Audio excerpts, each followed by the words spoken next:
Лав да става. Ставаме. Здравейте хора, това е Лав да става. Епизод няма значение кой. След такива големи прекъсвания вече не ги видим. Днес на гости ми е Кръми и сме се събрали точно една година след финала на световното. Кръми, може да се представиш, ако искаш, кой за какво се бориш в този живот. За какво се боря? То вече и аз не знам на тия години за какво се боря. Крум Стойнов съм, дългогодишен приятел на Марти. Познаваме се от много време. Няма да казвам къде беше първата ни среща. Ако някой се интересува, може би в коментари под клипчето. Горд баща на две прекрасни момичета и работеш в сферата на човешките ресурси. Така. Днес сме се събрали да си говорим на една тема, за която много от вас ще кажат какво пък тия са почнали да философстват на тема футбол, но идеята е така да си споделим някакви истории, впечатления от това какво се случва в момента по терена и извън него. Аз гледам, но сравнително малко, Кръми вече гледа доста повече и като цяло е много по в течение с нещата и тъкмо ще ни светва за какво случва. Както видите, аз съм окачил отдавна бутонките на стената. И така, Кръми, ти с кой ми пияш на едно клипче, че играете още по турнири на фирмите? Какво се случва там? Все още, да. Още нещо, с което се гордея, то пък ще излезе клипчето, че само се гордея с някакви неща, но пък питаш ме, отговарям ти. Чакай да си махне един кабел тук. Ти давай. Добре, миналата година сформирахме екип на фирмата, в която работя. Записахме се в IT лигата и сезон след сезон, смея да твърдя, нещата се подобряват, играеме по-добре. Играеме с доста по-добри отбори като цяло и може би това, че ще паднем с едно-две места този сезон, няма да е такова разочарование, защото определено конкуренцията е по-добра тази година. Да. Какво ще мислиш по тази тема, между другото, че сега покрай всичките размерици, свързани с БФС и националния отбой, пък гръмна новината, че аматьорския национален отбой по мини-футбол, които са пичовете от IT сферата, даже в случая бяха май главно момчета от DXC, където аз преди съм бил, и че те бяха стигнали много напред на световното по мини-футбол. Какво мислиш на тази тема? То от самите резултати явно говорят сами за себе си. Куца нещо много и това даже дори е меко казано. Със сигурност това, което направиха Бой Михайлов и компания, е достатъчно за футбола, за българския футбол и имаме нужда от ново начало. Това е абсолютно мнението, не само моето, предполагам не твоето, а и на всички, които се интересуват все още от българския футбол, защото немалко хора през годините се отказаха. Интереса намалява и може би аз виждам един отлив въобще и от публика, както на стадионите, така и въобще зрителите пред малкия екран. Да, като цяло аз бях много впечатлен тогава, като гледам на новината, защото сега, окей, това е супер якото да гледаш буквално как хората, които са реално на работа всеки ден, а не спортуват всеки ден, нали, освен в свободното си време, как може да се правят много по-добре от хора, които са професионалисти в това. И това много ме изкефи и много се впечатлих от момчетата, така че се надявам да продължават в същия дух. Те най-вероятно ще продължават.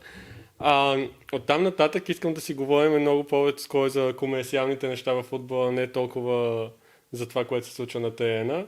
Добре. И специално последната една година от световното насам. Аз знам, че и аз и ти много бяхме емоционални по време на световното. Меко казано, бяхме емоционални. Ще се стигне до срив в системата, в моята система, по време на продълженията на финала и в последствие дуспите. Стигна се до там, че трябваше да се преместа самостоятелно на етаж, защото хората около мен така... как да се изразя най-меко, тъй като най-вероятно някои от тях ще ме гледат, но бях на границата да дигна голям скандал, защото бил съм твърде емоционален, бил съм твърде шумен. За Бога, това е финал на световното и това е момент, който чакам може би от около 16-17 години. Абсолютно. Аз бях на въпросния диван, за щастие сам. Можех сам да си изживявам всичките нервни кризи по време на този финал. За мен това беше до гледна точка на футбол, просто цялото световно беше най-емоционалното нещо ева и гледах си всичките мачове на Аржентина. Буквално аз бях на някакви събития, да се виждам с някой приятел на рожден ден и така нататък и съм дори на тях съм с телефона, нали? И говоря си с хората и си гледам мача. Извинявай, че те прекъсвам. Нали няма да има проблем да се прекъсваме? Не, аз знаеш, че Съвсем така ми върви свободно. комуникацията. Супер. Те мачовете бяха по време на работно време. Не бяха по време, всичките бяха вече. Не, вярно. Напротив. Няколко мача на Аржентина бяха в работно Кой време. мач беше в работно време? С Саудитска Арабия беше. Не беше ли той вечерта? Не, 3-4 часа, може би. Значи съм го гледал там на бюрото. Да, в Home Office, да. Да, Разбрах значи ситуацията. специално с Австралия помня, че бяха навънка и така някакви хора се чудеха какъв е този странен човек, дето е седнал на дивана във ъгъла и не си говори с никой, гледа на екрана. След 15 минути бях налазен от 5 човека, които ми гледаха също в екрана и бяха, да, то се интересуваш, нали? За другите мача повечето или бях тук, или си ги гледах с един приятел в едно заведение, където така той пък изживяваше по-емоционално нещата. Аз бях тогава по-хладнокръвен, но бяха и по-спокойни, нали, тип с Полша мача, в последствие с Хърватска. С Хърватска беше емоционален и интересен, но на фона на предния мача с Холандия и на фона на финала. На матча да. с Холандия, там също голямо напрежение и то необяснимо за мен след 80-та минута. Спомените беше... все още така са ми в главата, то може ли да забравиш, нали, такива мачове. Всичко върви окей, играта е спокойна и си казваш няма какво да стане. Това е просто един поредния протоколен матч. Да. И се оказва, че не е така. За мен е точно, понеже феновете там на един специфичен играч, които много хейтят всичко свързано с Меси. И те, нали, обикновено обичат така хората да казват как всичко е нагласено и тъна. А всеки, който гледа световното, просто беше, ако имаше нещо нагласено, то беше всичко срещу Аржентина, не обратното. Все още има хора, които да спорят с теб. Между другото, човек, те никога няма да свършат. Да, матч с Холандия беше перфектният пример за това. Накрая се играеше буквално до гол на Холандия. Защото беше дадено приложение, ако не се лъжа, 9 минути, вече бяхме на 11-та на него и когато Холандия вкараха изявителен гол, тогава вече всичко беше чил, нали? Може да свиеме и да продължаваме нататък. Това беше изключително напрегнат и гаден матч. Много хора... За феновете, които са стискали палци, разбира се, на Аржентина. Също така за финала, нали, пак естествено има такива коментари от същите хора и за мен това е необяснимо, т.е. това са коментари от хора, които не са гледали явно матча, защото, нали, говорят през цялото световно за дуспи за Аржентината. Между другото, Франция в 2018 имаше същия бил и дуспи, колкото Аржентина сега. Тогава не беше проблем, явно. Но на финала имаше 2 дуспи за Франция и ти си, окей, защо не ги коментираме тях? Значи, сега тук как да... То даже не е въпрос към мен, но пък мога да изразя личното си мнение. Една дуспа реално не беше дуспа от всичките, които бяха дадени на Аржентина. Да. Ако не се лъжа, беше с матча с Полша. Да, аз мисля, че беше това. Така че, нали, като запален фен на националния отбор на Аржентина, мога да кажа с ръка на сърцето, това не беше дуспа. Но го има нещо друго.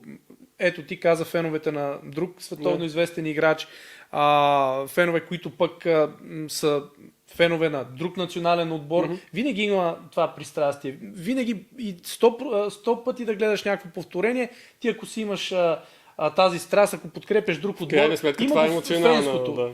Именно. Всеки изразява мнението си, но понякога наистина до толкова емоцията надделява, че не виждаш нищо друго. Дори не виждаш реално погледнато, че нещата са такива, каквито са. И след 100 повторения ще се види, че е дуспа. Да. Или след 100 повторения се види, че не е дуспа и е грешно дадена, но фенското винаги ще го има и това е хубавото, може би. Пък и го има едно нещо, което хората препускат, нали, че обикновено, когато някой получава непрекъснато дуспи, доста често е защото хората не могат да го спрят по друг начин, освен да го фаулират. Същото е примерно и в другите спортове, нали, ето ти примерно и за баскетбол и така нататък, понякога ти просто трябва да фаулираш човека, защото преценяваш, че това е по-добре, по-малкият риск от да го оставиш да си довърши играта. Напълно съгласен съм с теб. Има футболисти като Меси, които всеки един треньор се опитвал по всякакъв начин да си нареди тактиката, но в крайна сметка, рано или късно, излизат интервюта с футболисти, които са споделяли така тайни, вече не са от съблекалнята, но реално на тях им е била поставена задача, спрете го независимо с какви мерки. Да. Така Това че си е когато, част играта. когато имаш такъв креативен футболист и когато знаеш, че мога да очакваш от него всичко, и не само него, защото реално целият отбор на Аржентина в предни позиции игра наистина много добре. Сега, изключвам тук Лаутаро Мартинес. А защо толкова много го нахейтиха човека? В смисъл, за мен той не блесна с нещо положително, но пък и не направи някакъв, как да кажа, не направи някаква мизерия, която да е чак пък такава, нали? Мизерия не, но когато имаш футболисти, които могат да поемат отговорност в точния момент, реално нещата се случиха по положителен начин за целия отбор на Аржентина, но в напрегнати мачове, в които имаш едно или две положения, ти трябва да ги реализираш. Те са, да не кажа 100%, защото нали, коментаторите обичат да казват 100%. 100% положение е когато на голинията и топката е пред... За мен когато си го реализирал, тогава е било, всичко друго и явно така. Не е било 100%, щом да се е всеки от екрана казва, нали, и аз това мога да го вкарам, това и майка ми ще го вкара, и детето ми ще го вкара, но не е така. Напрежение, стрес, колкото и добър футболист, колкото и качествен, виждали сме пропуски на всички големи футболисти и назад във времето, и настоящи, но 100% положения почти няма. Така че, когато имаш по-сложен матч, по-затворен матч и реално ти се открият 2-3 възможности, ако ти си футболист от световно ниво, трябва да реализираш поне едно, защото абсолютно. След това нещата могат да се обърнат на 180 градуса, един корнер, едно статично положение и матчът приключва за другия отбор. Абсолютно. Мене това е нещо, което също исках много, нали, да говорим извън емоциите покрай Аржентина, които явно са доста. И то е примерно как се променят в момента отношенията на футболистите по време на играят, как някои стават прекалено предпазливи и т.н.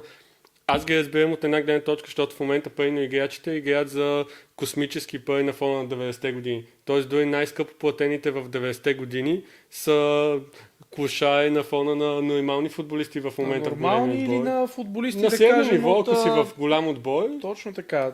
Си са, примерно, ако си в отбор тип Барселона, Реал, някой от висшата лига и си титуляр, без значение на каква позиция, абсолютно без значение, може да си най-смотаният защитник, ето Хари Магуайер, примерно. Ти изкарваш в пъти повече, отколкото Роналдо Назар е изкарвал в пика на кариерата си. Точно така, но ситуацията се е променила. Всеки един футболен фен го вижда, всеки един истински футболен фен го усеща. Емоцията все още има. Ти ако си поддръжник на даден отбор, ти ще продължиш да си поддръжник на отбора. Когато симпатизираш на даден футболист или дадена група футболисти, ти ще продължиш да го правиш, но футбола като цяло фокуса се измести от чисто спортен аспект към продукт, към маркетингов продукт. И това е съвсем нормално. Спортът е забавление, колкото повече приходи има, толкова повече ще се развива и продукта. Взаимосвързани са двете неща, така че съвсем логично е и заплатите на най-добрите футболисти, на топ играчите в първенствата да е на такова високо ниво. Да. Гледаш ли предавания тип в момента, популярни тип Overlap? Не бих казал, че това е. Знаеш ли какво е Overlap? Не. Окей, това е предаване с такива, те ги водят, нали, пъндици, такива бивши футболисти, които ходят да коментират наляво надясно. В момента са с Рой Кин, той Джейми... това ми е попадал. Да. Аз съм попадал на Майк Ричърдс. Джейми Галхър ли беше и той Гай Невил. Дето ходят, нали, там себе. Не знам как убедиха Рой Кин да се включи в това, но той е реално извън грибостта си едно време на терена, извън терена всъщност, как да го кажа, той е негов непокизъм на моменти е много култов за пред камера. Попадал съм на отделни моменти, така че вече съм наясно. Да, и с тях, нали, много се коментира точно това гърбиянщината, която беше едно време. Тип, отивам, той е имал, приключвам кариерата в момента. И аз съм се замислял, понеже аз, нали, като човек, който когато са го викали да играе, няма футболни умения, но за сметка на това пък когато съм бил дете и сме играли с по-голямите, те бяха от тези хора, които просто стилдате едно ямо, прящат те на 10 метра и ти казват просто, това не е балет. И след това в 20-те си, началото на 30-те си, когато за последно съм ходил на такива мини футбол мачове, и много така грило съм подхождал към съперника. Малко така кофти нещо, нали, защото все пак ние сме работещи хора, не е окей да му щупиш крика.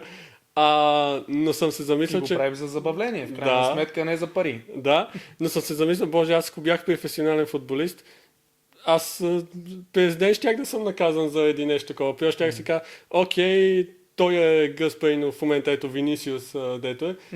Абсолютен гъс, прави се неотворен. Помня един матч с Майорка, имаха дето той ги хранеше и им каже, аз съм по-богат от целия ви отбор и бла. И аз съм такъв, аз ако бях един от футболистите на Майорка, буквално можех този матч да му приключа кариерата на този човек.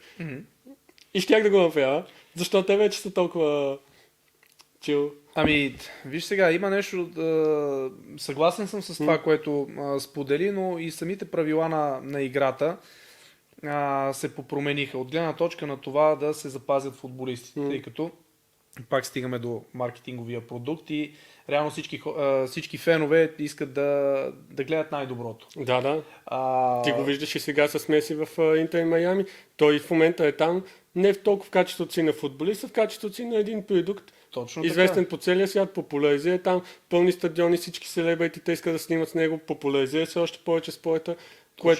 Точно така, което е доста положително като тенденция. Ето Бекъм преди колко вече? Преди 15 години. Сигурно толкова беше преди 2010 със Преди 2010 година той отиде там и интереса към Американската футболна лига може би се утрои и дори и повече. Той просто дигна нивото на много по-високо ниво. Оттам нататък вече доста футболисти предпочетоха да завършат кариерата си в Америка, което няма нищо лошо. Щом има повече фенове, щом има пълни стадиони. Аз лично мисля, че единственият проблем при тях, който все още имат и е нещо, което трябва да изчистят, за да могат да придобият популярността там, която има в Европа, което е нещо, което те в крайна сметка искат. Главно заради пари, естествено. Но и то е, че самия формат на лигите им копира доста формата на другите им спортове. Тоест, примерно ти имаш в НФЛ, ти какво имаш? Някакви примерно 20 отбора. Това е, нали? След това имаш колежи и точка. В баскетбола също. Имаш едни отбор, т.е. ти нямаш лиги. Нямаш примерно както в футбола, тук имаш примерно 20 отбора в главната лига, след това в някои държави, примерно в Германия, имаш 5-6 лиги надолу, където са пак хора, които са професионални футболисти. В топ първенствата лигите надолу стигат и до 7-8. И хората си ходят на стадионите, си гледат. Хората си ходят на стадионите, пълнят ги и ето още нещо, което допринася наистина за тази емоция. Ти може да си фен на най-изпаднали отбор в 7-ма дивизия на най-дъното и по тебе да няма нищо повече, но реално това е хубавото на футбола, че сплотява хората и ги изкарва от силото ежедневие. Тези 2-3 часа покрай стадиона, покрай еуфорията, покрай някой мач, дори от селските дивизии. Да, ходиш там, представяш. Имаше, не знам дали си го гледал, някакъв селски отбор в България. И то от стадиона е ливада, нали? Той от уния дете има там 2 еда трибунка и това. И отсеща на ливадата, на оградата, сложен на бял транспарант надпис "Добре дошли в Ада". Кой със своите 5 ултраси най-вероятно. Да, дядо Пенчо, баба Пенка и още има. Нали? Но се изкефих, нали, чисто на емоцията, която им предизвиква. Те си мислят, нали, дошли сте ни при нас тук в село Гойно на Надолнище, никой не е целял. Така е.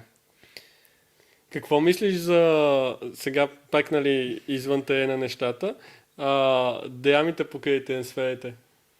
И специално едно нещо, което мене лично много ме дразни, и то е, че много от изданията за мен лично си губят авторитета, като те просто постат статия, за да има кликбейт, и тя статията е 2 изречения, примерно покрай МБП, нали, обикновено има драми в последните години, и МБП вече взе финалното си решение. Отваряш статията и статията също е 2 изречения как еди кой си журналист смята, че, т.е. то няма абсолютно никаква стойност с тази статия, нито като статия сама по себе си, нито изказването от някой случайен човек. Все едно аз да кажа, според мен той ще отиде да къде си и утре да има статия, ето, май ти каза, че според него. Да, тук си много прав. Това винаги го е имало, но откакто така се разви интернета, сайтовете и въобще всичко свързано с тях, съвсем нормално е.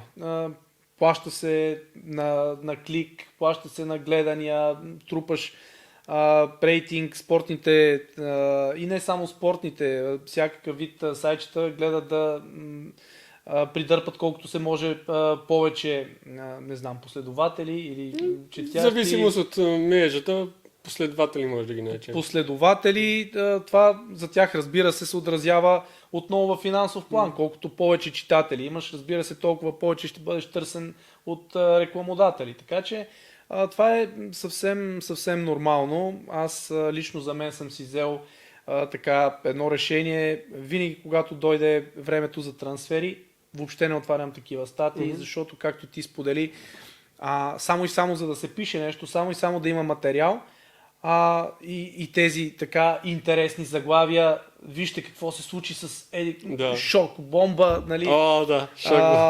Това просто обида към да кажем, интелигентните, по-разумните читатели независимо на каква тематика ще бъде статията. Така че за мен личното решение е, когато има подпис, тогава има и снимка, ще видиш, ще влезеш, ще разгледаш. Назад най-вероятно в статията ще е описан целият този процес от клюка. Тоест ти наведнъж... Лог файла на клюкащията. Именно, ти наведнъж може да хванеш един период от 3 месеца, от юни до първите дни на септември и в крайна сметка ще ти бъде най-малкото интересно. Не всеки ден да четеш, че е направил финалния си избор и всеки ден отива в различни... не в различни първенства, той отива в различни континенти, което, нали, меко казано е несериозно. Да, съвсем нормални неща, колкото и дразнещи да са за мен, за теб, за голяма част, може би, от феновете. Има и такива, които им е интересно, които пък точно това търсят. Някаква клюка, нещо по-пикантно и затова има и толкова интерес към подобен тип заглавия и, разбира се, информация, която не е проверена никъде. Да, мене специално, аз това сте разподелял и преди, ми гръмна Фейсбука веднага след финала на световното. Буквално на следващия ден, абсолютно залят от спонсорирани статии, абсолютно залят от някакви мемета, които са логично, нали, всеки си пише каквото си иска с цел да се поддържа, нали, дебата и така нататък. Но е нещо, което аз не можах да спре, колкото и да ги пойтам такива стеници и тъна. Те са настоятелни и пак ми излизат други, буквално всеки ден се пременят. Това лично мен е нещо, което много ме деязни и не мога да си коригирам дори малкия филтър, който аз имам. Но да, това е явно положението. И така, Шампионската лига, следиш ли тази година какво се случва? Ако искаш сега, можеш да заложиш кой ще спечели според тебе, за да мога да си го пусна май месец и да те базикам. Интересното при най-запалените фенове на футбола, това ми е направило голямо впечатление, че винаги когато си мислиш, че следиш отблизо футбола като цяло, в общ план, когато кажеш, че следиш топ първенствата, когато знаеш на сън да те бутна, че кажеш съставите на 20-те отбора, да кажем, от Висшата лига или от немското първенство, зависи какъв фен си имаме.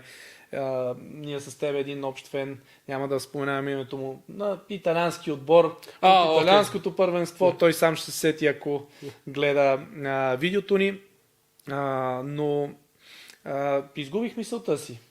За Шампионската лига. За Шампионската лига, благодаря ти. Опитваш да се оправдаеш, че не можеш да дадеш прогноза в момента. Аз бих дал прогноза и бих заложил...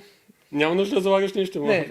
Бих заложил дори 10 лева, че Man City ще си защитят титлата. Така ли? Интересно. Да.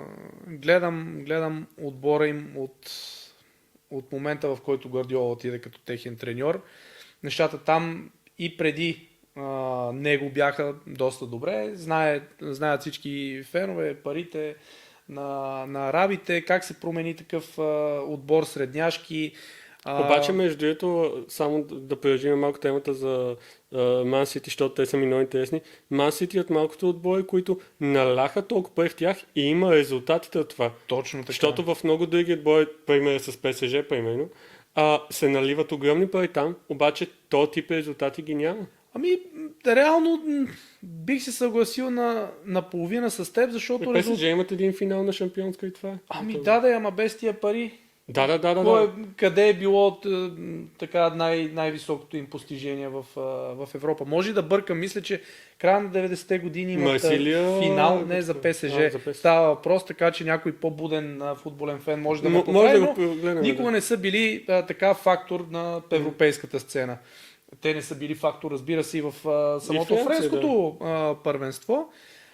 Така че да, парите явно могат да допринесат за успехите на един отбор. И другото, което е пак по темата с Манчестър, защото много хора, това българските философи в интернет, оттам съм го видял, дете застават и казват, нали, значи Гвардиола, ако е най-добрият треньор в света, що не дойде на Миньор Пеник да е треньор, да го видим тогава.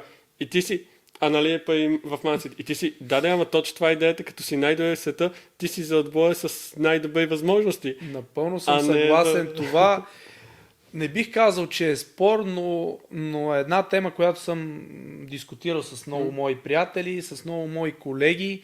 Дори, може би преди 2 или 3 месеца с няколко колеги, които следят и те така по-отблизо футбола, говорим на международно ниво, защото може би приключихме с темата за български футбол, няма да се връщаме или... След малко ще се върнем да духетиме. Добре, в момента сме на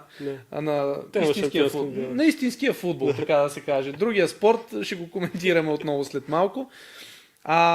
И се запитахме помежду ни, добре, от колко време гледаш футбол, от колко време се интересуваш наистина реално, а не гледам матч 3 пъти в годината, както е имал и твой период, така. Да. Ти през последните години реално започна. Почнах и повече и самите хайлайт за следя понякога, защото пейно рядко ми се гледа цял матч. От Шампионската лига обичам така си пусна особено за фон на нещо. Те по-ме кефат, нали? Обаче е така пейно от първенство да седна да гледам, това не. Но пък хайлайтсве много обичам така уикенда, като си седна, докато сутринта, неделя, сутрин, пейно още не знам къде се намерям, да гледам хайлайтсве какво се е случило, те ме кефат, нали? Да, реално пак си близо до футбола, то много зависи от свободното време, как си го разпределяш Да, реално за мен си взех такова решение да гледам футболни отбори, които играят добър футбол. На времето се е случвало, когато съм бил, разбира се, доста по-млад, имал съм много по-свободно време, не е било толкова забързано ежедневието ни, да седна от 1:30 на обяд и да гледам примерно някакви дънни риби в италианското първенство.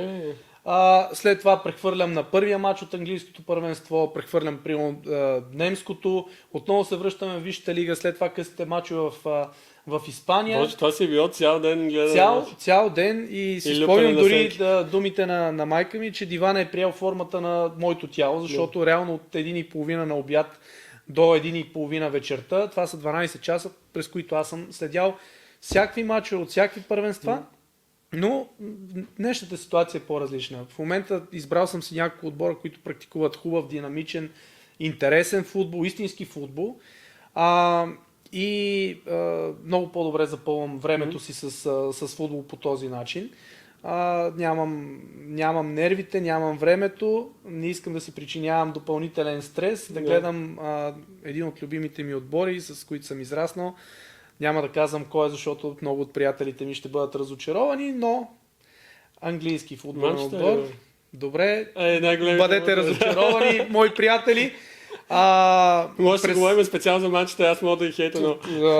Специално за Манчестър може и 3 предавания да не ни стигнат, но реално след отказването на Алекс Фергюсън, нещата доста се промениха. Че явно този отбор след изключения през историята му, т.е. през историята са имали примерно на 10 години и над 2 силни години. На 10 години и над 2 силни години. Алекс Фергюсън им е бил абсолютна доминация, нали? Навсякъде. И след това пак се върнаха на този период, в който са ето вече повече от 10 години, мисля, че вече станаха. Реално се превърнаха в отбор, който целта му е да влезе в топ 4. Да, а не в доминанта на топ 4. Не да си шампион. Да. Защото от мисълта въобще цялата политика, ако щеш така да го наречем, на Алекс Фергюсън, беше първото място и нищо по-надолу. Да. И за мен знаеш кое ми е много смешно, когато нали, хората застанат и коментират. Аз много ми е интересно да наблюдавам мненията на хората. И като коментират, примерно ето, Ман Сити, те не са истински отбори, нямат фенска база и т.н. Обаче всъщност вече имат фенска база. Вече имаш деца, които са били на 10, когато Ман Сити стана шампион за първи път последните там 15 години. И оттам нататък това е абсолютно доминиращия отбор в Висшата лига. Тоест, тия деца вече са фенове на този отбор и за тях този отбор е това, което е за някой на 40 години бил Манчестър Юнайтед. И след още 10 години те ще имат една огромна фенска база и същите тия хора, за тях ще е странно някой като каже, че е фен на Манчестър Юнайтед, по същия начин, по който пълно за мен е странно, че някой е фен на Ливърпул. Напълно съм съгласен Защото с теб. аз разбирам Ливърпул, имаха и тия години на несилни моменти, не ме разбира погрешно, но те са били доминантен отбор във времена, когато аз още не съм се бил редил. Точно така, но пък си чел за тези времена, знаеш историята. Знам историята, обаче и за реално мен това всеки са години, през които нашите дядовци, нашите бащи тогава са станали и те фенове. Това са силните години, златните периоди на такива отбори. Като каза за Ман Сити, съвсем нормално. Ето, връщаме лентата назад. Ще станат, или може би станаха 2003 година, 2004 Челси. Да. Челси. Да, ето, Челси в момента имат фенска база, която обаче за някой 2004 година щеше да не мислим, щеше кажа, то отбой дойде някакъв руски олигарх, нали, с милиардите от корупция и сега купи той отбой, наля милиони и ето те станаха шампиони. Вау, голямо постижение. Обаче пък има хора, които сега, те са виждали Челси няколко пъти шампион, виждали си няколко пъти шампионска лига. Точно и за тях така. Това си е един напълно окей отбой, който в момента къде е? Челси? Средата на косацата. Да, в момента да. И в този хвалят, ред, че играят хубаво в този ред на мисли, мисля, че започна точно там тази тема с изсипаните пари в Манчестър Сити. Да, Манчестър Сити изсипаха огромно количество пари, но такива изсипаха и Манчестър Юнайтед. Да. Такива изсипаха и Ливърпул. Колкото и в няколко интервюта на Клоп да съм чул. Гледал съм статистиката, Клоп, който казва, ние ако имахме парите на Сити и после по статистика се оказа, че той е вкарчил същите пари. Точно така. Това са Ман Юнайтед, това са Ливърпул. Това са все големи отбори, които харчат горе-долу същите бюджети, само че резултатите, ето, Челси е последния, наистина най-фрапантен пример за това как може да купуваш футболисти за по 80, 100 плюс милиона и да гледаш отбора и да се чудиш как такъв футболист играе в такъв отбор, а не в някои средняшки. Реално там има някакъв, може би по-дълбок проблем, но парите, които са изсипани през последните 3 или 4 трансферни прозореца са фрапиращи поне за мен и футболистите, които са взети за такава цена, напълно не отговарят на това, което трябва да се очаква от тях като резултати. Лошата практика, която това прави за мен е друга. Не толкова, че да, футболистите са разглезани, иначе не е някакъв, който въобще не може да играе, му плащат 100 милиона и си what the fuck, нали? По-скоро как отбори, които генерално не могат да си позволят такива футболисти, обаче са успяли да хванат някой, който сега е добър. И ще дам пример с Астън Вила и Мартинес, който много си мислеха, че ще е само добър на световното и след това не. Но виж този сезон, какъв сезон има. Този човек е за мен най-добър вратар, който виждам във всичките хайлайтс тази година. И Мартинес обаче, ти как ще го задържиш до година? Трудно със сигурност. Защото ти пълно заставаш и си кажеш, окей, имам сега топ вратар, имам пълно двама топ защитници и един топ център, да мисля още за центъра и за нападението, там да си вкарам парите и в следващия момент те ти купуват с някаква оферта, на която никой не може да каже не, топ вратар, купуват и той и ти тък градиш отбой, купуват го. Купуват го. Реално това е било проблем винаги през годините. Това не е нещо ново, това го има във всяко едно първенство и отново стигаме до това, което ти сподели за Гвардиола. Ти ако си най-добрия, в даден момент ти ще искаш да си в най-добрия отбор. И само най-добрите отбори, респективно, имат възможността да си те позволят. Ето примерно, Челси могат да се позволят, а са далеч от най-добрия отбор в момента. Явно от самата трансферна политика не е добра, защото парите ги има, парите се дават, само че явно не за точните футболисти. Да, примерно, много се кефа. Мисля, че Тушел ли беше този човек, дето беше треньор на Тотнъм то с пявичката коса. Тухел, да. Да. И той, нали, имаше миналата година, миналия сезон, не миналата година, едно изказване на тази тема, дето вика, то просто като менталитета на играчите в този отбор е на загубеняци, каквито играчи да сложиш, колкото и добре да играят, те в края на матча го губят. Просто вика това, беше се ядосал на Хари Кейн и така нататък. За мен лично, между другото, колкото е радост да ми донесоха Аржентина на световното, за мен топ момента на това световно беше когато Франция и Англия играха и Кейн изпусна една дуспа и Ембапе се смееше от стени, ама той просто толкова готино се смееше, буквално беше погледнал толкова загубеняк. Погледи го, още една година без трофей. без трофей. Да, точно. за мен това беше най-якия момент, просто да гледам как се беше хванал за главата. Да, той не можеше да скрие усмивката си. Определено един от култовите моменти покрай случващото се на терена. Да се върнем на темата с парите, с трансферите, с това кой къде му е мястото. Реално ти, ако си... Има и такива футболисти. Това съм го коментирал също с приятели, доста интересна, доста дълга тема, където всеки може да изкаже мнение и да не е съгласен от срещната страна, но за мен има футболисти, които са отлични за средни отбори. Да кажем, ти може да си най-добрият, ти може да си капитана, може да си човека, който надъхва отбора, но тавана ти е, да кажем, място в топ 6, пето, шесто място. Отиваш да кажем, в Барселона, отиваш в Реал Мадрид, независимо дали е испанското първенство или английското, и там ти си от средняците. Ти там, твой таван е дъното на това, което имат другите футболисти. И нерядко сме станали свидетели на точно такива футболисти с големи очаквания.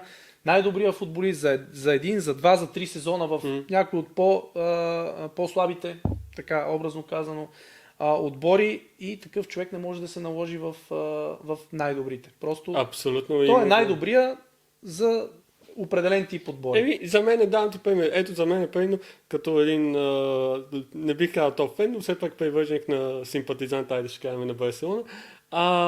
За мен е примерно Левандовски беше такъв играч. Той беше супер комфортно в Бундеслигата, и в Борусия, и в Байерн, абсолютните доминанти по него време там. Там той се раздаваше на всички фронтове и му вървеше играта и всичко беше топ. Обаче в Барселона не че е някакъв флоп, нали, т.е. не че е направил пълен фейл, със сигурност не, но очакването от него аз не го виждам, нали, това, което се очаква, този човек да води отбора, той да е по средата, макар и влизайки в залеза на кариерата си, но това да изкара... което си учел много добре. Да изкара поне 2-3 сезона, които да са все още на силно ниво. Примерно, ако помниш срещу Лайпциг матча от Шампионската лига миналата година на Ман Сити, когато Халанд наби 5 гола, и в интервюто след това, нали, освен темата, нали, ама що Гвардиола те извади и така нататък, obviously той не може да каже, що Гвардиола го е извадил, спекулации обаче бол, но... Спомням си какво беше топ едно предложението. Че заради кой да намеси такива неща. Дали е така, това вече само той си знае. Да. Но факт е, че момчето имаше много ясна представа защо е в този отбор. И той каза, вика, който и да е нападател на Ман Сити ще вкара по 40 гола тази година. Това е ясно, нали? И аз, съм бил такъв нападател в Бурес и аз ще го направя и тук. Въпросът е, какво постигаме с тия 40-50 гола на година. Защото, Ман Сити са шампиони на Англия така или иначе и без мене. Те това го правят. Аз съм тук да станат шампиони в Шампионската лига. Нали? И ако аз тук не мога да им помогна, нали, да направя това, значи аз не съм свършил добре работата. Просто аз знам, че аз за това съм нает в този отбор, а не за да спечелиме Висшата лига, която я печелят, нали, и без мен. И ти си, ето човека има напълно реална представа, както се казва, he understood the assignment, нали?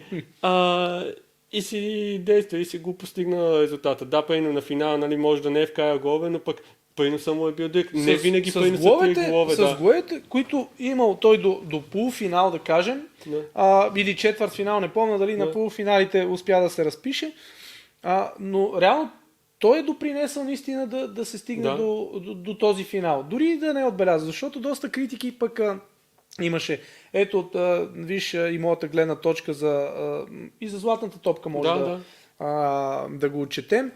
Огромна фенска маса, най-вероятно и от феновете на Роналдо, Но те не искаха Меси да вземе златната топка и казват, Холанд толкова и толкова голове, чупи Те всякакви направиха рекорди. цяла кампания в интернет на Да, тази. имаше и пък привърженици от страна на Меси, които казват... Първо се пойтваха Ембапе, като се видя, че Ембапе просто няма как да се класифицира. И останаха двамата. И станаха на Халанд. Почнаха да се вадат статистики, кой какво допринесъл. Сега, головете на Халанд със сигурност допринесоха за този невероятен требъл. Това си историческо постижение за отбор като Ман Сити. Абсолютно. Това То си за всеки отбор си постижение, при случай, че толкова малко са го направили. Някъде ви попадна, само да не си загубя мисълта, наскоро, надявам се да не е някаква фейк новина, защото знаеш колко трудно мога да отсееш в днешно време, но ми попадна, че Гвардиола е споделил в дадено интервю през последните, може би, седмица-две, че ако постигнат отново требъл, той ще се откаже. И веднага започнаха... И след това заплата му е 30 милиона на година и няма как да се откаже. Да, реално 2 требала с отбор като Сити, който преди това голямото постижение е било купа на Англия, да кажем, или Мики Маус Къп, както я наричат. Другата купа, разбира се, не FA Къп, другата купа, която е на лигата. Дори и самия Гвардиола може би си дава сметка, че това е почти невъзможно. Има отбора, има класата, но конкуренцията, особено за Шампионската лига, не спът другите. Така че това е нещо, което може би няма да стане, независимо, че отбора смея да твърди, е готов поне да защити Шампионската лига. Така и така спомена златната топка. Да. Давай сега една хранилка на цялата олелия покрай златната топка. Не. Хранилка не, аз може би са отминали времената в спора едно. Аз обичам да спора, обичам да слушам чуждото мнение, дори да не пасва с моето, защото винаги може да си вземеш някаква частичка истина и от това, което ти казва събеседника. Сега, ако не говори с тотално за мен промитите...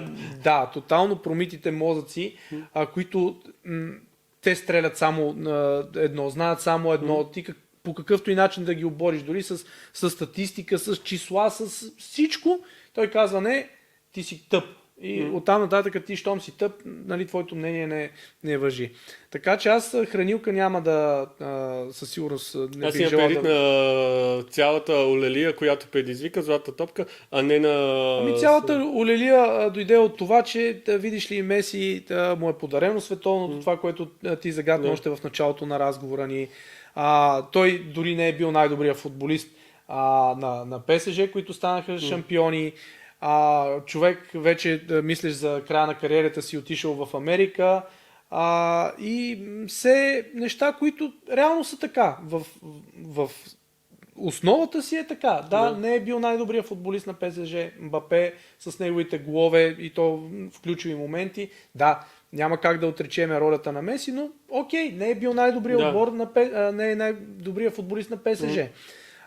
Но това, което се случи на световното, класацията и номинациите на футболистите идват включително от световното първенство. Така че ти, когато си капитан на спечелили отбор, когато си най-добрият футболист във всяка една фаза на турнира... при условие, че неговия принос беше абсолютно осезаем. Тоест, той си го избута целия... Напълно осезаем. Тук дори споровете за дуспите пак не биха оказали такова влияние, като самия ефект, който той донесе на целия отбор на Аржентина.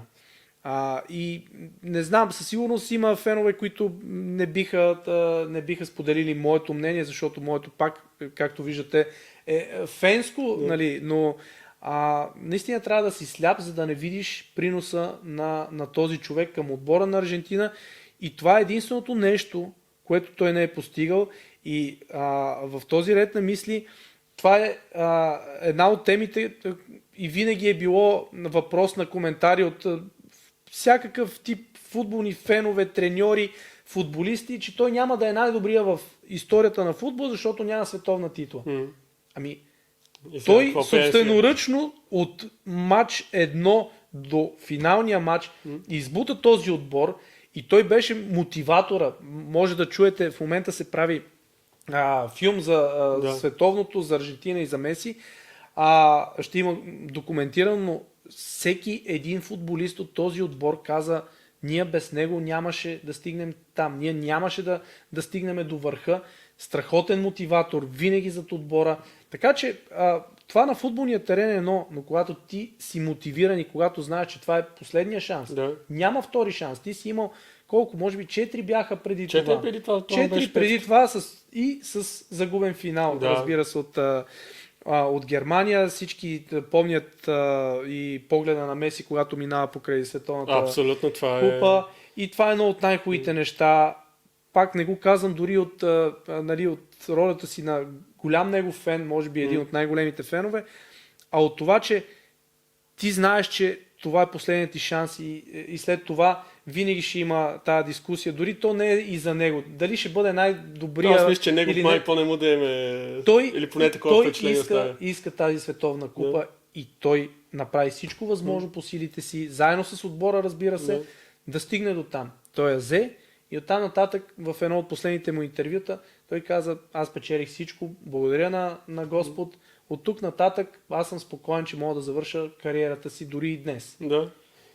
Абсолютно. За мен това беше най-якото нещо в цялата алелия и нещото, което всъщност мене ме тъга, докато четях коментарите, не беше, нали, тип, кой ще вземе това. За мен беше абсолютно ясно. Просто човека, самия му принос, нали, самата световна титла, това няма как да го топнеш в година на световно. Почти винаги, яде с леки изключения, но почти винаги играч от отбора, нали, който е спечелил, или един от отбора финалист, ето пейно както беше с Модрич, нали, просто защото той беше, приноса му за Хърватска стигнат на финал на световното беше огромен, нали, и винаги такъв играч ще получи наградата. Това е напълно нормално и разбираемо. Дори в интервюта Ембапе точно това казваше, вика, има човека световното. Няма как да го топнеш това. Темата е приключена за Балон д'Ор, но другото, което е като хората заставаха и феновете на онзи играч от Аравия, заставаха и казаха, то Балон д'Ор вече... Извинявай, че те прекъсвам. Много се извинявам. Казвай му името. Той също е заслужил. Той е заслужил, да. Той е заслужил. Мене ме дразни самия маркетинг, който му правят. Просто... Това е друго, но от към принос този човек заслужава да му се каже. Абсолютно, приноса му е нали, безспорен. Въпросът е, че маркетинга, който е покрай него ме дразни мене, той самия играч мене не ме де. Нито като пове, нали, човека има его и т.н. Това е нормално, бе. Ти като си постигна толкова много, естествено, че ще имаш его. Разбира се. Въпросът е, че маркетинга, който го съпътства, той не ме хареса, но нещо, което нали, казаха Балон д'Ор вече е нелегитимна награда и ти си, това е награда, която се дава от едно списание, които са решили, че тия хора имат право да гласуват за тази награда. Примерно те са решили, че тебе в качеството ти не еди какъв си било то там футболист, треньор, журналист, нали, имаш право, дават ти как правилата на гласуване, ти гласуваш. Тоест, каква легитимност искаш? Това е награда, която едни хора са седнали и са казали, ние искаме да даваме всяка година една такава награда.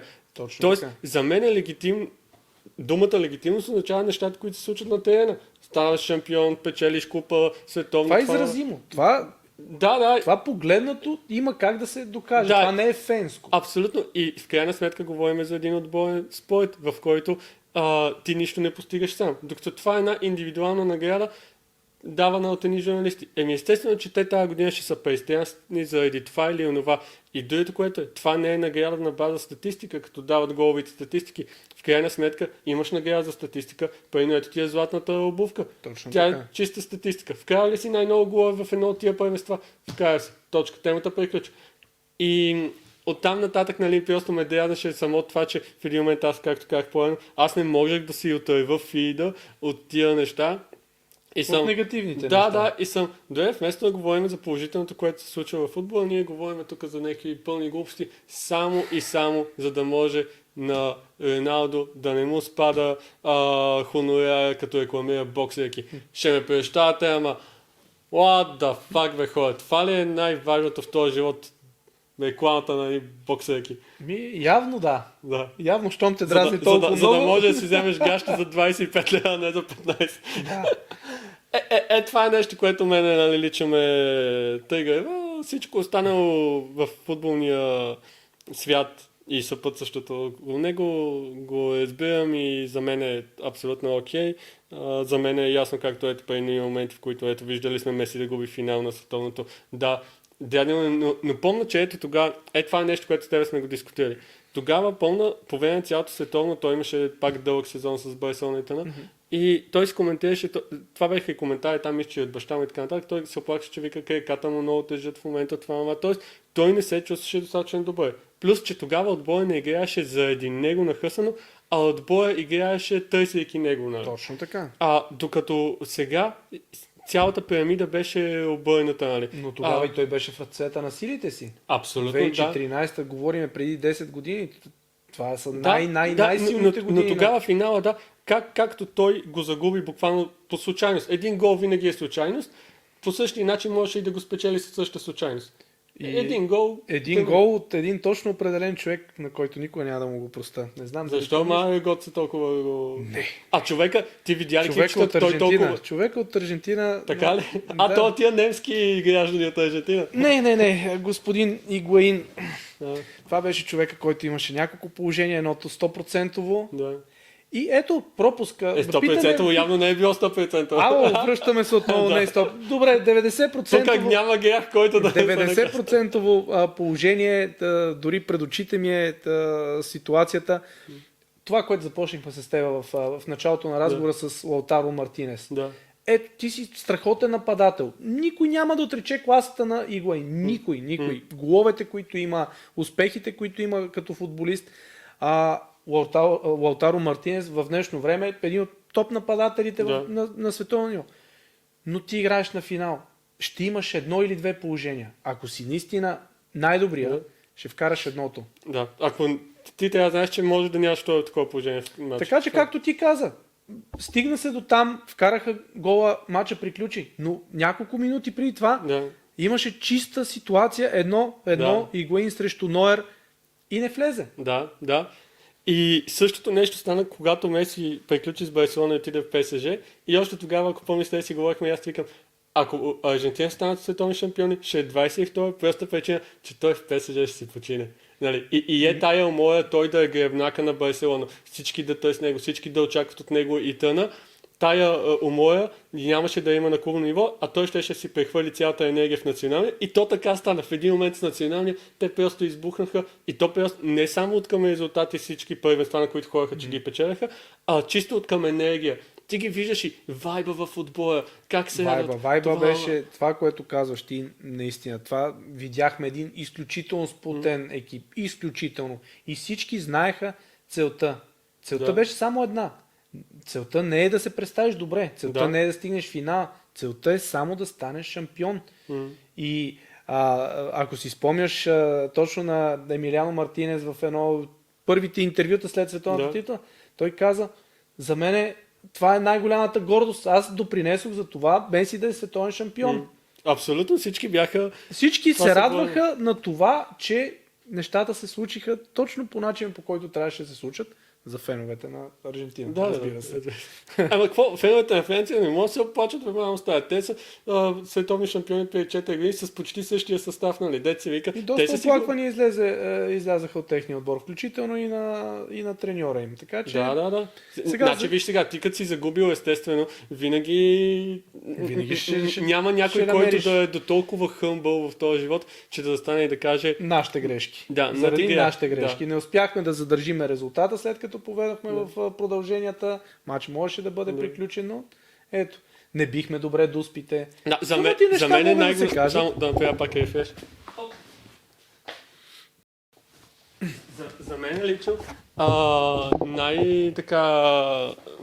най-гадното нещо от финала беше, нали, ние се връщаме на 5 пъти на този финал, но той наистина беше, както хората казаха, ако гледаш футбол и си гледал този финал, по-хубаво не става, нали? Точно така. Но най-гадно беше, нали, момента, в който гледахме как Дима страда на скамейката след като го изкараха. Преслови, че той 60 минути направи един рецитал как се играе в футбол и абсолютно всеки човек, колкото и да не разбира, стоиш и кажеш, окей, това е наистина показаното на какво трябва да се случва в тази игра. И след това, нали, те го изкараха логично, той, нали, не мисля, че имаше и повече енергия да продължи с това темпо. И след това да гледаш как нещата се обръщат и стават толкова драматични и ти си на скамейката Не и мога нищо да няма- помогна. Не мога да помогна. Да, няма как дори да влезеш отново. Въобще това беше най-такова гадното. Единственото, което помни беше смешно, беше, не мога да се сетя кой от мачовете, но в 80 и някоя минута пускат Дибала. И аз Дибала го харесвам заради Реал, много ми харесват как играят с Мориньо. И коментарите в нета бяха, ти знаеш, че матча вече е готов, когато пуснат Дибала, нали? Един вид, що го пускаме то? Матчът е решен. Да, и аз съм, какво толкова го хейтам, чето сега? В крайна сметка в този отбор имаше много голяма конкуренция за да си на терена. Точно Тоест, така. те и затова бяха толкова добре, защото ти на резената скамейка имаше Винаги имаш толкова готов добър... човек, който да влезе и да замени титуляр. Точно така. Да, и няма как пейно да пуснеш Дибала вместо Алварес, при условие, че Алварес е в момента в топ форма и толкова много си вайбваше и с Димаре, и с Меси и ти го виждаш как просто самото доверие, ти виждаш, че Алварес като тренеше с топката, Меси не отиваше някъде, където да чака да съм на разположение, ако той не се спре. Не, ти тичаш след него и знаеш, че топич. Той ще се справи. Да, 19 години там, 20 обаче знае какво пее. Това нещо, това доверие просто в играчите.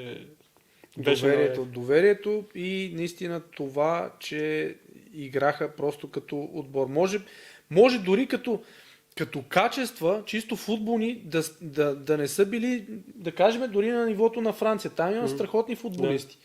Но като екип, като сплотеност, много рядко можеш да видиш. Скандалите, които станаха... Това са показателни случаи. Скандалите, матча с Холандия. Да. Има някаква ситуация, веднага отиват няколко човека, скачат и защитават съотборника. Да. Било то за някакъв фал или нещо за скамейката, някой казал, веднага отиват и веднага помагат на съотборник. Независимо в каква ситуация, какво се случва на терена или около терена, дори и след мача, включително и след мача напрежението. Емоциите след мача с Холандия бяха много, но и холандците предобриха, нали? Те прекалиха по грозен начин. Нали, аз се сещам за едно друго такова грозно изпълнение в футбол на световни финали, естествено, нали, за Зидан 2006. Най-малкото, което е начин, по който беше предизвикан тогава цялата ситуация, начин, по който той си изпусна нервите и съответно можеше да е втори път световен шампион, но аз се кефих, че Италия станаха да. Но и тогава съм се замислял и съм сказал, дали пък това не беше от друга страна калкулиране. Тоест ти знаеш, че ще му кажеш нещо, което толкова ще го провокира, че ще го съсипеш, а си 5 минути да доспи. Никъде не знам, поправиме дали излезе официално. Има доста... Какво е казано ли? Да. Официално го няма никъде. Официално го няма. Имаше там нещо, че за майка му, сестра, такива неща, да. но всичко това е неофициално. Не мисля, че нито Зидан е казал някога какво са му казали, нито пък Матераци е казал. Да, но пък тогава италиански отбой, между другото, нещо, което наскоро четох покрай една статия за Тоти. И аз, нали, Тоти много му се кефа, защото той е един от символите на лоялност във футбол. Мене лоялността много ме кефи. Първият ми любим футболист. Да, а в италиански футбол точно имаш много примери за такава лоялност. Затова е готино там. И Тоти, нали, тогава е имал контузия и така нататък, но все пак е казал до последно на треньора на националния отбор, аз за световното искам да ще съм наличен, каквото ще да стане, ще е. Тоест, усещала се тая енергия, че ти в момента имаш отбой, който е способен на такова нещо. И реално да, ти знаеш, че аз ако сега съм това световно, няма да става световен шампион, всичките хора, с които съм играл цял живот, ще станат. Няма как да го изпусна. Тая енергия, тая осанка да знаеш, че още преди началото на нещо имаш отбори, които отиват с нагласата, че ние отиваме там, се бориме да спечелиме. И имаш отбой, дам пример с Полша. Полша, въпреки че паднаха от Аржентина, нали, паралелно вървеше Саудитска Арабия, Мексико. И той мисля, че какво стана? Равен ли какво беше? Полша се класираха в крайна сметка за 8-я финал. И те се кефеха, че за първи път отиват на на 8-я финал. Да, на нокаут фаз. Нали. Елиминационната фаза. И съответно, нали, аз съм... Да, те са наясно, че нямат капацитета за нещо повече. Ама пак, самия вайб, ние сме отбой, който се бори за това нещо и какво ти отиваш на 8-на финал и без значение срещу кой играеш, ти си за нас самия успех, че ние сме тук. Дуд. Това е прекалено... Ето нещо, което веднага мога да поспоря и надявам се да оцениш и моето мнение. Да. Е, че ти самия си наясно капацитета на отбора. Сега, ако сравняваш Полша с Аржентина, с Германия, Германия, лош пример. Да, те имаха лош пример с Германия, с Франция, ако щеш, с Англия, с Италия. Ти трябва да си наясно какви са качествата. Да, ти може да изкараш най-доброто от себе си, но пак имаш таван. Да. Много е трудно да минеш този таван. Хърватите са невероятен отбор. Това е отбор, който прави впечатление през последните... дори мога да се върна и по-назад във времето с предишно поколение, което мисля, че завърших 98 завършиха на трето место. Надявам се пак да не бъркам, но съм или почти тогава, убеден. или 2002, едно от двете беше. 98. Имали са винаги поколение, развиват много добре футбола. И това е отбор, който може би надхвърля очакванията. Да. Може би е така, но Полша много добри футболисти, включително Левандовски. Половината от отбора играят в немското първенство. Но окей, това е успехът. До сега не са стигали там, сега стигат. Целта е постигната. Да. Те не могат да си кажат, отиваме да ставаме шампиони. За мен е все пак част от магията на световното първенство, защото в Шампионската лига е много по-трудно нов отбор да я спечели, точно заради това, че ти ако имаш много силен отбор, тип Наполи, обаче ти си се раздал за първият ти паритет, който беше при тях серия А. Окей. След това, аз даже помня те тогава, като изгубиха, те направиха няколко поредни загуби от Милан. В купата, в Шампионската лига и някъде. Така. И Малдини, нали, това му се дошъл на реакцията на треньора на Наполи, му казва, вика, вече сте взели скудето, какво повече искаш, бе, малата? И човека обаче искаше повече. Ето, да. И аз съм се кефих точно за това, нали. Той знаеше, че да, ние можем да имаме капацитет само за скудето да вземем тази година, нали, а не да направим тейбъл или нещо такова. Поне ще се опитаме. Нали. Няма да сме лузари. И за мен пейно за световното ми се иска да видя не 2002, където логично, нали, беше ясно кой са поетен от началото, но на следващото пейно много ще се изкефа да видя някакъв отбой, който никога до сега не го е печелил. Без значение дали ще е от Европа или от Южна Америка или от Африка, примерно. Със сигурност. Но примерно ето при Африка проблема е ясен. Там проблема е, че топ играчите им не са в африканските отбори. Факт. Къде са? Във Франция са, къде са. Добре. Между другото имаше една статия от 50-те години, нали, в някой издание, дето рисунка и не снимки, са нарисували, нали, там целият отбор с африканци и един бял и казват, нали, това е отбор на Франция. Тоест там не е нещо ново това. Да. Но въпросът е, че ето, ти трябва да имаш, нали, силна скамейка, за да стигнеш до финала и да го спечелиш. И остава, нали, главно Европа и Южна Америка. Но ще се скефа да видя някой нов отбой, нова нация, да си сложи и тя там звездичката. Със сигурност за чисто футболните фенове, нали, колкото и грозно и клиширано звучи, нали, да не слагаме под общ знаменател футболните фенове, но за нормалния фен, който иска да види нещо интересно, а не съпортва само един отбор и на цената на всичко, със сигурност има много хора, които са на твоето мнение, аз съм един от тях и аз искам да видя такъв отбор. И аз искам да видя нещо различно, защото все повече и повече се увеличава разликата. Сега връщам се пак на клубно ниво, но пък то рефлектира върху националния отбор. То е пряко свързано, няма как да не се свързано. Една тема, която... сега леко ще отидем към БФС. Не, ще стигнем и до там, но колко мултикултурни и национални стават самите отбори. Ето, не знам дали стигна до там. Имаше преди около 3-4 седмици световното за юноши до 17 години. Да, гледах, да. Там над 80% от двата отбора Германия-Франция. Германия-Франция беше финала. Мисля, че Германия биха класирали. Германия биха, да. Над 80% общо от играчите не бяха типичните си. Местни.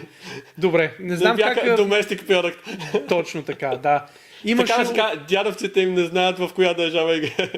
Точно така. Така че много умесени стават и националните отбори, което пък внася някакъв колорит, макар когато гледаш отбора на Франция 98 година и виждаш, нали, цветовете, нюансите от бяло до тъмно кафяво или до лилаво и виждаш как са 3-4.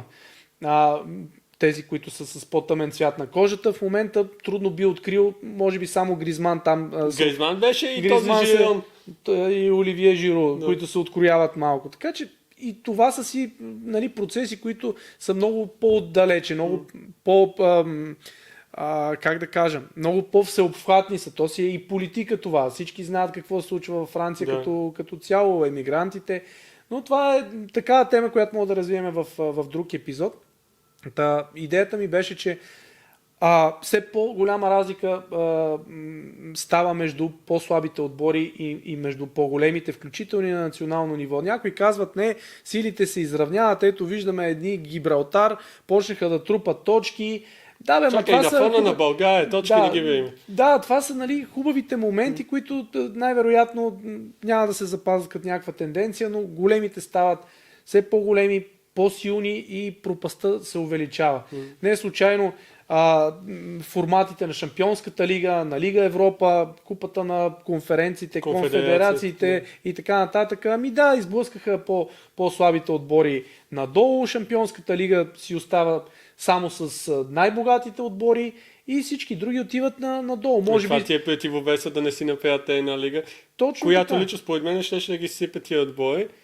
Там имам специфично мнение, той е кратко, нали, но ако те си бяха направили тяхната си лига, в която да са примерно там 10-16 отбори или нещо такова, ама тебе ти е интересно да гледаш примерно Ливърпул, Реал Мадрид или Барселона, Байерн или Интер срещу Челси, примерно. Тебе ти е интересно такъв матч да имаш веднъж на няколко години, а не да имаш 5 такива мача в годината, защото тогава магията, първото, което ще се изгуби, и второто, от тия 16 иначе доминантни насам натам отбора, пак ще имаш едни 4, които ще са абсолютно доминантни, а другите ще са оттак. И тогава идва въпроса. Ливърпул, примерно, окей ли ще са с позицията на второразряден отбор в този формат? Защото в началото всеки ще си мисли, че той ще е топа, обаче в следващия момент следващия момент пъй не се окаже, че Реал Барса, Манчестър Сити и еди кой си примерно. Примерно те са само топа, останалите само им ядат от тайката. Само са в периферията, точно така. Много съм съгласен с това. Точно в частта, че феновете искат да гледат тези мачове, но не всяка седмица, не всеки месец. И затова се губи тук плюс и отделното, емоцията. Ти искаш твоя малък отбор.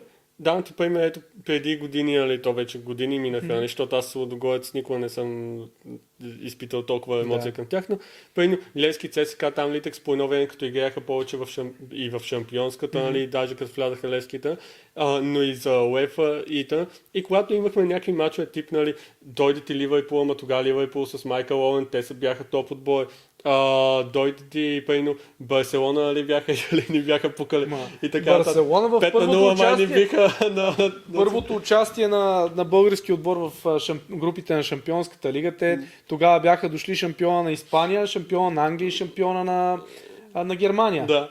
И нали погледаме пълен. Обаче за феновете е яко чисто това, дето аз помня тогава мои съученици, които гледаха и се интересуваха и ходеха, нали, да гледат. Те не ходеха за Левски, въпреки че бяха лескари, те ходеха да видят Майкъл Оуен, любимия си футболист, любимия си отбор. Да, и това беше идеята. Аз бях там, аз да гледам Роналдиньо.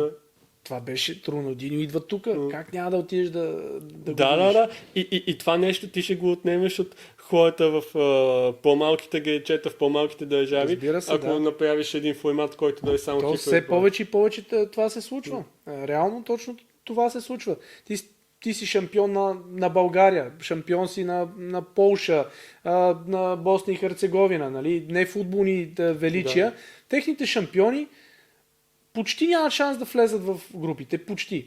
Може да влезат, може да пробие някой отбор, но разликата е огромна. Разликата е огромна и затова те се принудени да отидат в по-долните турнири и да играят помежду си. Ама сега, както ти каза, ти не искаш с тяло да играеш. Ти не искаш, да бе, хубаво, нека да и с тяло. Ама искаш да дойде големия отбор, искаш да видиш децата, фенове, които не са фенове на този отбор, но искат да видят тези как да дойдат. Кога да дойдат тия футболисти? В България ето първенството е тотално корумпирано от поне над 10 години, откакто Лудогорец, нали, съществуват.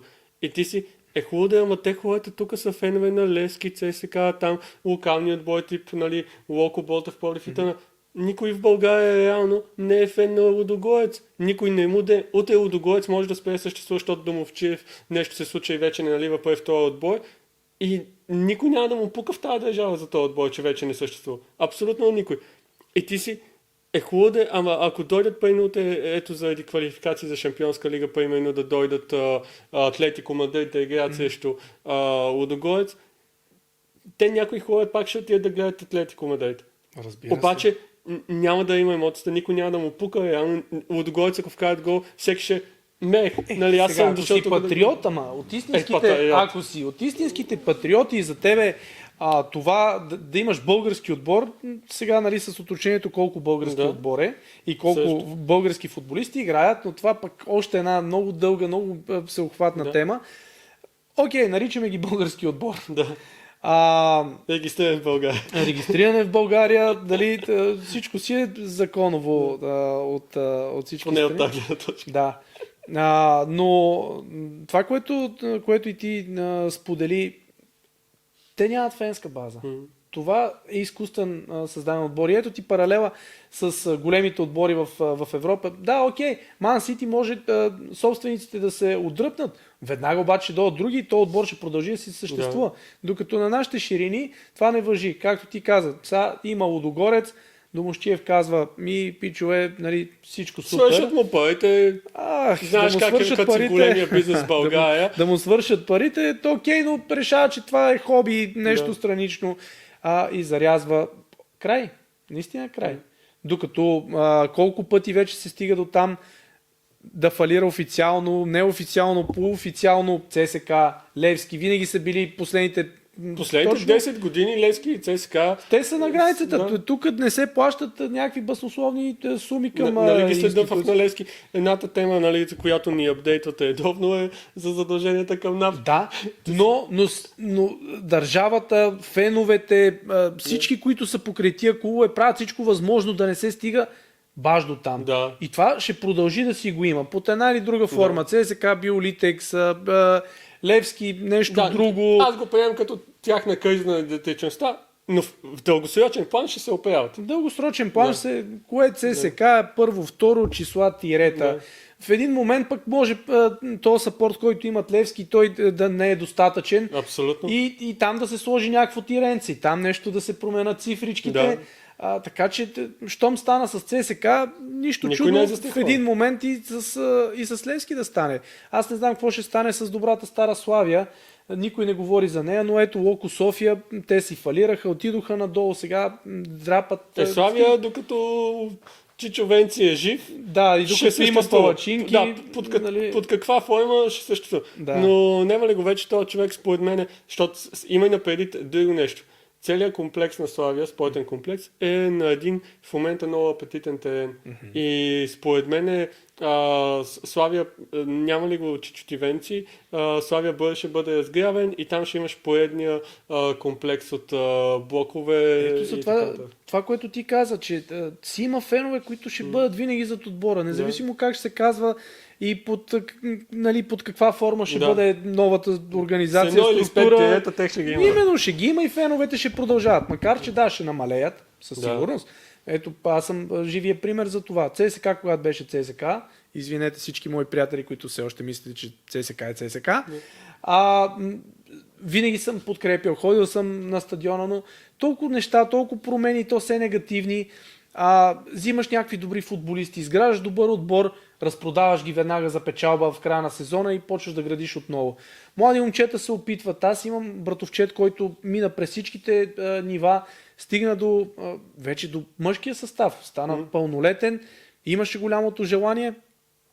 Няма шанс. Аз и съм защо няма шанс? Тип, отиваш в Африка, взимаш си, набираш си там няколко човека, нали, да не бъдем расисти, но преди около 20 на години Стойчо Младенов, треньор на ЦСКА, за тези, които не знаят, беше споделил доста директно нещата, как се случват.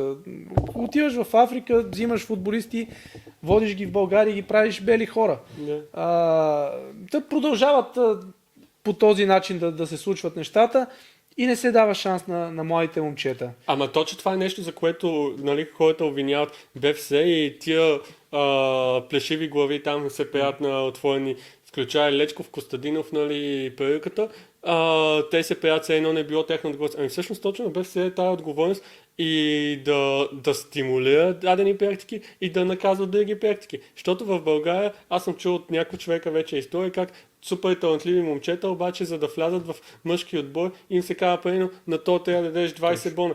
Добре, ама това момче, тип следващия Роналдини от гетото, той 20 бона не е виждал. Точно така. И за него с футбола нещата в игрането приключат до там и темата е толкова. И ще отиде някой, който пък не може да си плати, ама пък не може да играе въобще. С 2 класи да е под това момче, което го изпращаш в селските дивизии да му щупат краката 40 годишни войчаци. Да, и ти си хем не стимулираш по този начин, нали, младите таланти, които утре можеш да приведеш, както са правили едно време, нали, хем по този начин ти си пълен с играчи, които не са тук, младите деца не се асоциират с тях, защото едно е и в Левски и ЦСКА да имаш хора, които са от твоя квартал, примерно. Хора, които, нали, тия деца, баща му е играл с това момче, примерно са тренирали заедно и сега това момче е футболист и баща му казва, ето виж ли, Пепи стана футболист, значи и ти ако играеш ще станеш. И така да се поддържа мечтата на детето жива.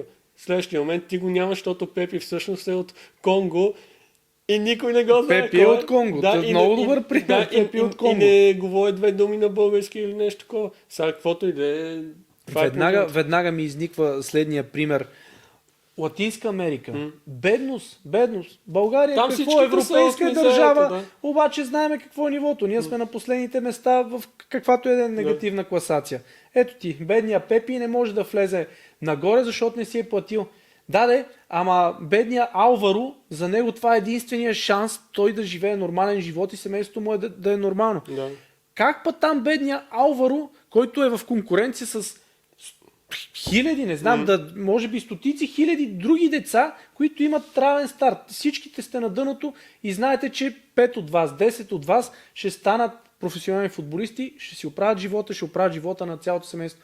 Как път там бедните момчета постоянно могат да влизат и колко примери има за това, че те не са имали какво да ядат и изведнъж 3-4 години по-късно прави трансфера в Европа и подсигурява цялото си семейство. Да, и те точно примерите са за това как самите скаути, хората там, те ги търсят точно тия момчета, защото знаят, че него могат те така да го вземат. И сега по-добре тия пари да му ги дадеш за заплати, отколкото за трансферна такса, естествено.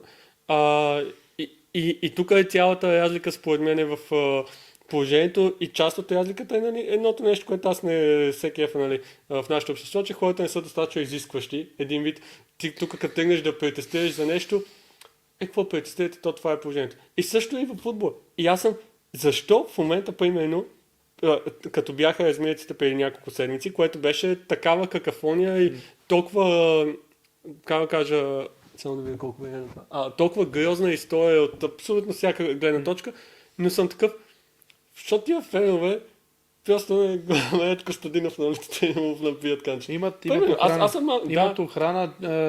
Последно време, особено не мисля, че някой текст разкри се, че Михайлов е с 2 коли. Не, официално не, но с 2 коли охрана с по 4 души в колите. Ами, как може шеф на футболен съюз да има 2 коли с 8 човека, които да те охраняват денонощно? Да. Нали? Явно знаеш, че нещо не е окей. Явно не е окей. Но пък си много прав. Аз също съм се замислил за това. Това са уж нормални, прости хора. Нали, не... Да, прости съм съгласен. Те напълно са прости. Нали, не си депутат, не си президент, не си някаква в такава институция. Как пък да не им си иска оставката да се отиде там до човека, да го заплашиш, всички футболни фенове да отидат. Сега пред стадиона едно, то беше ясно. Ти няма да стигнеш до тия хора, но не са толкова неприкосновени. Не са. Също съм си задал този въпрос. Там е Къде излизат тия хора? Не ходят ли по нормалните заведения? по нормални ти да ходиш, ама като ходиш с 8 човека охрана. Да. Е. С 8 човека охрана, ама как се вика, половината публика на Славия, ако взема да се дигнат, може пъти да, Те са да ги... 12 човека. Затова ти казвам, мога и да се И не справя. са в цветущо с дява вече, нали? Прав си, да. Какво да пееш? Те нали писали, това беше поздравя до следващата титла, защото Точно. веднъж на 50 години. Да, това много ме дразни там положението. Много беше смешно миналата седмица, нали, като се... Даже ако не беше и по-миналата всъщност, като се видя, че окей, все пак ще има избор, ще има оставка и т.н. И нали, те сега се посочи много такова. Те са против на Бербатов, нали, компанията, поради obviously причини, че най-малкото, което е дори Бербатов и компания да са част от друга схема, то не са част от същата схема и логично тия хора да са против. И почнаха да седят той от Локо София, дето той застави и вика, аз съм напълно подходящ за председател на БС Балава и всички естествено коментарите бяха, ти човек локото съсипа, ти не можеш от локото да направиш дори последствия на бой, пък Искаш да оправиш българския футбол и мене това е нещо, което ме притеснява, дали те няма просто да се опитат да сложат следващата перилка Нищо чудно. на пиадестала. Но това зависи много от наистина футболните фенове.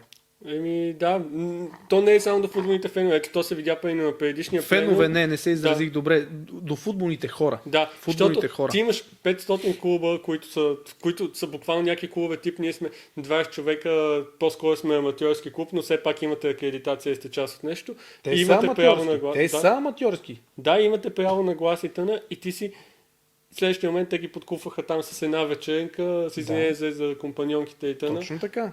Няма как така се оправят. А особено ако си локален човек, ако ти си клуба от Злоко, примерно, и ти знаеш, че ти слагайки, съпортвайки пак корумпирано управление на БФС, ти лишаваш от възможност децата от твоя град евентуално да имат поне качествен терен, на който те не е. Ама от тия деца, които са с това желание, ако се сформира един добър отбор от юноши през младежи, станат мъже и направят силен колектив, то ще върнеш и публиката на стадиона. Абсолютно. То само техните приятели, като дойдат да гледат, техните приятели, като дойдат да гледат, ти имаш вече един местен стадион, нали? Тоест, самата идея, защо в неделя хората от този квартал или това малко грече да си кажат, вместо да гледам по обяд някакъв тъп филм, да отида на стадиона, където тук говорим за социалния елемент на футбола. Ти отидеш на стадиона, ти се виждаш с хората. Като прекарваш време с хората, когато си в една малка общност, вез ви пука едни за други, защото вие вече не сте непознати. Ти не си мислиш, примерно тук селския кмет чакаш ще открадна едни пари, нали, защото не ми пука за никой. Ти вече мислиш за всички тия хора, защото ги познаваш. Те са навързани нещата. То е най-гея на общество. Не случайно на Запад го правят това с спорта. Идеята на комерциалния спорт е точно това. Зрелище, и зрелището обединява хората. Именно. Ти просто канализираш към какво са обединени. Да са обединени към футбол, а не да са обединени към това да гледат кмета какви проблеми прави. Факт, дори и погледнато така, наистина, и негативната част да хване, както си я хванал ти, окей, но пък за обикновения човек това е разнообразие, това е възможността да се види с приятели, да имат една цел, да имат една обща кауза, този отбор и ти да нямаш търпение, както се казва, освен да отидеш в петък вечерта или в събота вечерта до кръчмата и там също да се сплотите така като колектив.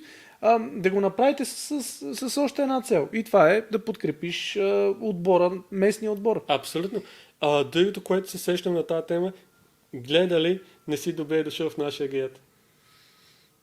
Филм ли е? Извинявай. Документален филм на HBO за пернишките утреси. Това е едно от С жена перничанка. Не знам как си го припуснал. За това съм чувал, между другото. Не знаех дали е готов, дали е излязъл. Аз го гледах по лета. Добре, може би дори с тебе да сме го коментирали. Едно от най-трудните неща в моя живот в днешно време, през последните 3 или 4 години е да си избера филм. Не мога. Това е документалка там един час. Да, ама някой трябва да ми я препоръча. Ето препоръчвам ти, даже по-ще ти изпрята ако такова торента от самото. Не мога да направя избор, включително и вчера. Час и половина сме гледали превюта и не може нищо. Прекарвате повече време да изберете какво гледате. Времето за един филм ние го прекараме за да избереме филма и да се разочароваме накрая от него. Ето това са нашите 3-4 часа, които Да. които отделяме за значи, кино. виж, той не е интересен тип като образ или някаква драма да има там, но е документалка от гледна точка на това. Просто аз го гледах от гледна точка на това да видя, ето там има ни хора, които те съществуват, те си имат техната си борба, имат си техните приоритети, тех си ги интересува местния отбор и те са чак до толкова запалени тъна. Покрай другите неща във филма, мене това е нещо, което ме впечатли. Тоест да се покаже как съм гледал западни такива филми, примерно Рома. Рома е не за Рома отбора, а всъщност за един цигански отбор, нали, оттам името. Сега не мога да сета в коя държава беше, ама дали не беше в Италия или Хърватска или нещо такова. Мога да го ме, пак в HBO го има. Но пак показваше се едно малко отборче, където ти имаш няколко възрастни човека, които им пукат за децата в тази общност и искат да помогнат на децата да летят футбол. И ще ги организират, ще ги водят на мачове, ще занимават с всичките проблеми, които там. Те се борят от федерацията да им дадат футболни топки, разбираш ли? Там проблема не им е искаме козирка на стадиона. Там проблема е искаме да ни дадете 20 футболни топки, защото струват пари, а ние нашите пари ги даваме за бензин да закараме децата на 200 км да играят матч срещу някакъв отбор. Много, много добър пример. И знаеш ли какво се сетих веднага, защото гледам, имаш огромна колекция с книги. Препоръчвам ти един автор, Фредерик Бакман се казва. Не знам дали си чувал. Може би си чувал за една от най-известните му книги, човек на име е Уве. Окей, чувал съм за тази книга, не съм. Добре, аз си така записвам си в съзнанието да продължавам да те ръчкам за този автор.